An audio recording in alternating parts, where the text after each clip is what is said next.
with that. Can you talk a little bit about how in Israel, with like Israeli policymakers, people in the government, and Israel in general, how they consider the very existence of Palestinians to be a demographic threat? That's a phrase that's often used. And can you talk a little bit about the culture of white supremacy in Israeli society? Yeah, so it's not just Israelis, by the way, in government or Israelis generally who speak about Palestinians about as a demographic threat. We also hear that sort of rhetoric from liberal American politicians on a pretty routine basis. You always hear Israel faces a demographic threat. What that means is it means Palestinian babies, essentially. That Israel is this territory that, where something where millions of Jews live, but also almost an equal number, I think, of Palestinians live, if you conclude the Palestinians across the West Bank, across Gaza, and the Palestinians inside present day Israel. And they consider these people to be a demographic threat because Israel's supposed to be a Jewish majority state, right?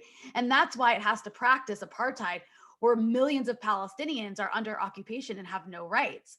Because if you were to give Palestinians equal rights, that's the demographic that they're talking about. Palestinians might outnumber Jews, or Palestinians, might have more representation in government than Jews if they outnumber them.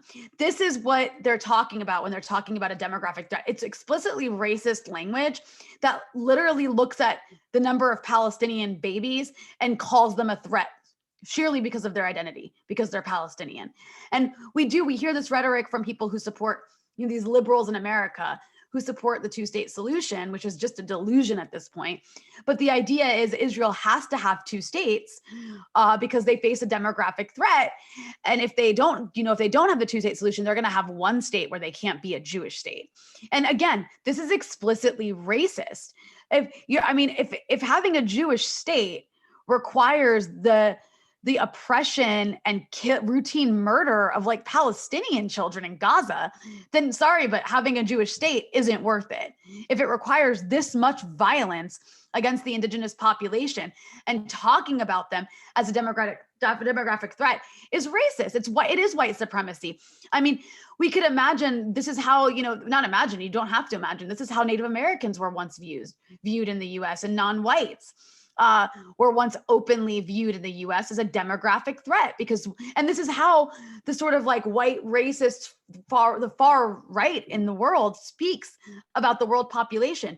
They talk about brown and black people outnumbering white people soon, what they call white replacement theory.